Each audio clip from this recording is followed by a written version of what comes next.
আসাম মেঘালয় জাতীয় সড়কে পক্ষকাল থেকে তীব্র যানজট সমস্যা।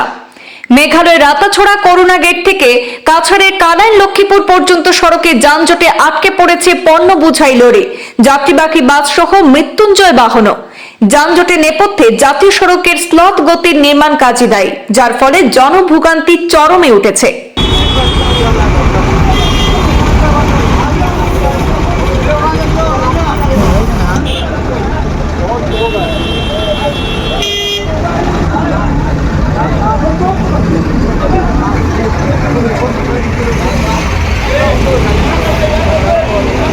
জামে তো আর তোর নিয়ে 7-10 থেকে দুবেলা খালি যাম। কত সময় জাম থাকে এটা? বেজান যাম, কয় ঘন্টা থাকে মোটামুটি? 4 ঘন্টা 5 ঘন্টা আসা দিন যায়, মানে জাম করার। উল্লেখ্য, মেঘালয়ের ওমকিয়াং থেকে বেহাল 6 নম্বর জাতীয় সড়কে মেরামতের কাজ খুব ধীর গতিতে চলছে বলে অভিযোগ রয়েছে।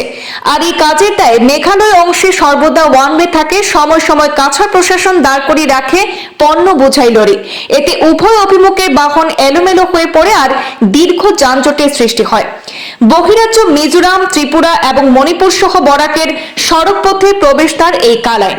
কালাইন তেমাথায় পূর্ত বিভাগের গাফিলতিতে শিলচর কালাইন সড়কের সাথে 6 নম্বর জাতীয় সড়কের সংযোগস্থলও বেহাল অবস্থায় রয়েছে, যার কারণেও বিভিন্ন সময় বাহন বিনষ্ট হয় আর দীর্ঘ দুর্ভোগ পোহাতে হয় স্থানীয় সাধারণ জনগণকে। এ নিয়ে বিস্তারিত জানবো আমাদের প্রতিনিধি জুবাইর আহমদের প্রতিবেদনে। কালাইন থেকে মেঘালয় বহিরাজ্য মেঘালয়ের রাতাছড়া পর্যন্ত প্রায় 30 থেকে 32 কিলোমিটার রাষ্ট্রীয় সড়ক, জাতীয় সড়ক যানজটে নাজেহাল। কিছু চিত্র আমরা তুলে ধরব পূর্বাঞ্চল প্রতিদিনের পর্দায়। প্রায় 15 দিন থেকে এভাবেই কাটছে জনজীবন, পুরো নাজেহাল করে দিয়েছে জনজীবনে। আমার ক্যামেরা পার্সন আপনাদেরকে দেখাবে যে কালাইন থেকে রাতাছড়া করুণা গেট পর্যন্ত কিভাবে লাইন লেগে রয়েছে যানজট, বড় বড় বাহন, যাত্রীবাহী বাহন, এমনকি অ্যাম্বুলেন্স পর্যন্ত আটকা পড়ে মুমূর্ষু রোগীদেরকে নিয়ে শিলচর এসএমসিএইচ থেকে গুয়াহাটি জিএমসিএইচ পর্যন্ত পৌঁছাতে ব্যর্থ অ্যাম্বুলেন্স বাহন চালকরা। ইতিমধ্যে যে ছবি আমরা দেখতে পারলাম, এই ছবি অনুযায়ী আমরা যদি বলতে পারি যে রাতাছড়ার এক সময়ের করুণা গেট, সেই করুণা গেট থেকে কালাইন অবধি প্রায় 32 কিলোমিটার দীর্ঘ যে সড়ক রয়েছে, জাতীয় সড়ক 6 নম্বর, সেই 6 নম্বর জাতীয় সড়কটি মেঘালয় অংশ রাতাছড়ার করুণা গেট থেকে মালিডোর পর্যন্ত অত্যন্ত বেহাল হয়ে পড়েছে। যাত্রীবাহী বড় বড় বাহন আটকা পড়ে রয়েছে। পণ্য বোঝাই লরিগুলো বিশেষ করে তাদের যাতায়াত বন্ধ হয়ে পড়েছে। অথচ মেঘালয় প্রশাসন এবং মেঘালয়ের সরকার তথা কেন্দ্র সরকার নীতিন গাডকারির বিভাগ আজ ঘুমন্ত অবস্থায় রয়েছে। কখন ঘুম ভাঙবে, কখন জনজীবনে যে যন্ত্রণা ভোগ করছেন সেটা যন্ত্রণা মুক্ত হবে, সেটা হবে লক্ষণীয় বিষয়।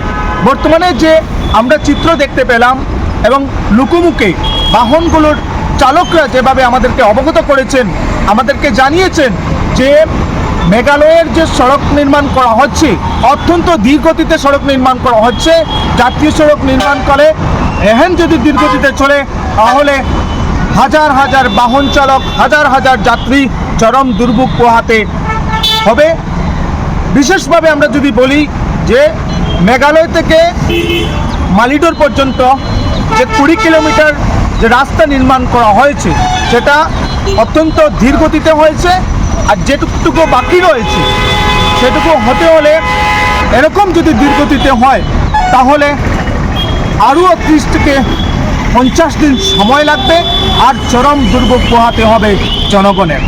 অন্যদিকে যদি আমি বলি যে মেঘালয় থেকে তথা মালিডোর থেকে কাছাড় তথা আসামের যে বর্ডার রয়েছে, আসামে যদি আসতে হয় কোনো বাহন তাহলে ঘন্টার পর ঘন্টা যানজটে থাকতে হয়।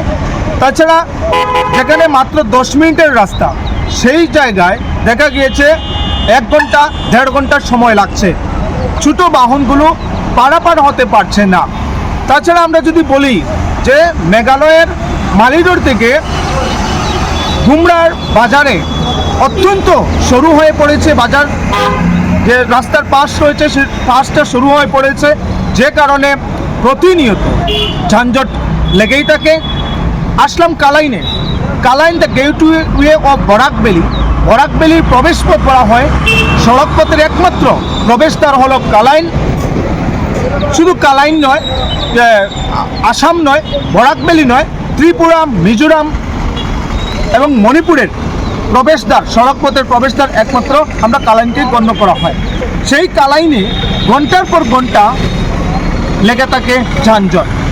কালাইনের যে তিমাতা রয়েছে সেই তিমাতায় যদি লক্ষ্য করা যায়, আমরা দেখতে পারি যে তিমাতায় এমন একটা সিস্টেম হয় সন্ধ্যা রাতে, যে পার্শ্ববর্তী যে নদী পাথর কোয়ারিগুলো রয়েছে, বালাছড়া কোয়ারি রয়েছে, কালাইন নদী পাথর কোয়ারি রয়েছে, বরকলা নুনচুরি কোয়ারি রয়েছে, সেই কোয়ারি থেকে পাথর বোঝাই লরিগুলো বদরপুরগামী যাওয়ার সময় কালাইন তিমাতায় এসে আটকা পড়ে।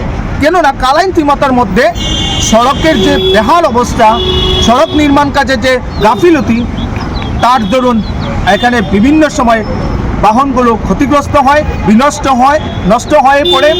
তাছাড়া এদিক থেকে মেঘালয়ের দিক থেকে বদরপুরগামী যে বাহনগুলো আসে সেই বাহনগুলি পর্যন্ত হিমশিম খেতে হয়, যানজটে পড়ে থাকতে হয় ঘন্টার পর ঘন্টা। কী ব্যবস্থা গ্রহণ করা হয় এই যানজট সম্পর্কে নীতিন গাডকারির বিভাগ এবং আসাম সরকার এবং মেঘালয় সরকার কী ব্যবস্থা গ্রহণ করে এই বিষয়টি নিয়ে, সেটা হবে লক্ষণীয় বিষয়।